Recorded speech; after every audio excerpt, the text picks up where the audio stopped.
তো হ্যালো ইউটিউববাসী, সবাইকে নমস্কার জানিয়ে শুরু করছি আজকের ভিডিও। বন্ধুরা, আজকের ভিডিওতে আমরা ডিসকাউন্টের হিসাব নিয়ে কিছু আলোচনা করব। তো বন্ধুরা, মনে করেন আপনি একটি শাড়ির দোকানে গেলেন। শাড়ির দোকানে গিয়ে আপনি একটি শাড়ি পছন্দ করলেন। পছন্দ করার পর দোকানদারটি বললেন এই শাড়িটির দাম কত। দোকানদার সেই শাড়ি হাতে নিয়ে বলল এটার দাম আছে 500 টাকা, ডিসকাউন্ট আছে 12%। তাহলে সেই শাড়িটির মূল্য কত দাঁড়াবে? তো বন্ধুরা, আমরা চলে যাই ভিডিওতে। তো বন্ধুরা, এই ভিডিওতে শিখবো আমরা একদম সহজ ও নির্ভুলভাবে কিভাবে ডিসকাউন্ট হিসাব করা হয়। তো বন্ধুরা, প্রথমে আমরা দেখব যদি একটি শাড়ির দাম 500 টাকা হয়, তার থেকে যদি 12% ডিসকাউন্ট দেওয়া হয় তাহলে সেই শাড়িটির মূল্য কত দাঁড়াবে। এরপর আমরা দেখব যদি একটি শাড়ির মূল্য 1580 টাকা হয়, তার থেকে যদি 20% ডিসকাউন্ট দেওয়া হয় তখন সেই শাড়িটির মূল্য কত দাঁড়াবে। এবং শেষে দেখব আমরা একটি শাড়ির মূল্য যদি 3250 টাকা হয়, তার থেকে যদি 18% ডিসকাউন্ট দেওয়া হয় তাহলে সেই শাড়িটির মূল্য কত দাঁড়াবে। তো বন্ধুরা, ডিসকাউন্ট হিসাব যখন আপনারা করবেন, তো প্রথমে আপনার মোবাইলের ক্যালকুলেটরটি অন করবেন। ক্যালকুলেটরটি অন করে প্রথমে সেই শাড়িটির মূল্য বসাবেন। তো এখানে দেখতে পাচ্ছেন একটি শাড়ির মূল্য 500 টাকা।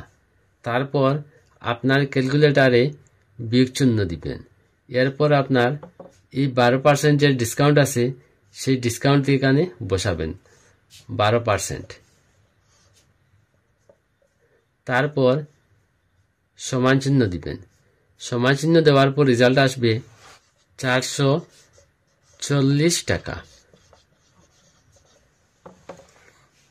এখন দেখব আমরা একটি শাড়ির মূল্য যদি 1580 টাকা হয় এবং সেই শাড়ির যদি 20% ডিসকাউন্ট দেওয়া হয় তখন সেই শাড়িটির মূল্য কত দাঁড়াবে। তো শাড়িটির দাম পেলাম আমরা 1580 টাকা।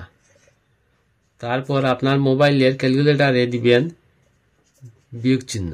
তারপর এখানে দেখতে পাচ্ছেন 20%।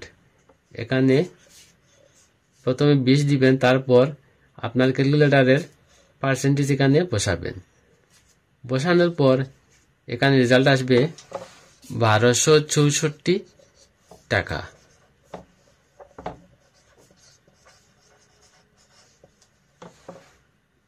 এবার আমরা দেখব একটি শাড়ির মূল্য যদি 3250 টাকা হয়, তার থেকে যদি 18% ডিসকাউন্ট দেওয়া হয় তখন সেই শাড়িটির মূল্য কত দাঁড়াবে। তো শাড়িটির দাম পেলাম আমরা 3250 টাকা। 3250 টাকা। তারপর আপনার ক্যালকুলেটরে বিয়োগ চিহ্ন দিবেন। তো এখানে পেলাম আমরা 18% ডিসকাউন্ট। এখানে বসাবো আমরা 18%।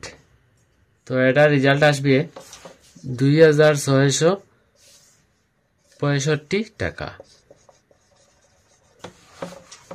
তো বন্ধুরা, ডিসকাউন্টের হিসাব যখন আপনারা করবেন তখন আপনাদের সঙ্গে নিশ্চয় মোবাইল থাকবে। তখন সেই মোবাইলের ক্যালকুলেটরটি অন করে নেবেন। অন করে নিয়ে প্রথমে আপনি শাড়িটির মূল্য বসাবেন। তারপর বিয়োগ চিহ্ন দিবেন। এরপর কত পার্সেন্ট ডিসকাউন্ট দিচ্ছে সেখানে বসাবেন। বসানোর পর তখন সেই রেজাল্ট বেরিয়ে আসবে সেই শাড়িটির মূল্য কত। তো বন্ধুরা, আজকের ভিডিওতে শিখলাম আমরা একদম সহজভাবে ডিসকাউন্ট হিসাব কিভাবে করা হয়। তো বন্ধুরা, ভিডিওটি কেমন হলো না হলো কমেন্টের মাধ্যমে জানাবেন। আর চ্যানেলে প্রথমবার আসে চ্যানেলটি অবশ্যই সাবস্ক্রাইব করবেন। ধন্যবাদ।